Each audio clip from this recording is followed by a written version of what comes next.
Masdang libkaso na ang liquor ban sa siyudad sa Cebu sugod karong Biyernes. Bisan kung malibkas man ang liquor ban, kinahanglan gihapon nga tumanon ang protocol sa mga nagnegosyo sa ilim ng makahubog.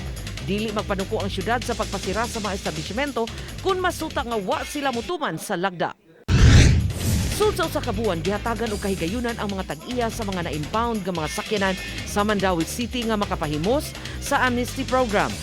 Sa mga na-impound sa 2015 hangtod 2017, 30% ang discount o 20% ang 2018 ngadto sa 2019.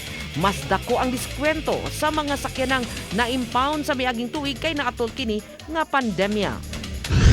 Karong Sabado, Mayo 8, gitak ng ipanghatag ang financial assistance sa persons with disabilities sa Cebu City. 5 ka buwan nga ayuda ang mapaabot sa mga PWD. Tagsa ka libo ka pesos matagbuan ang gigahin. Posibleng himuong house-to-house ang distribution sa cash assistance.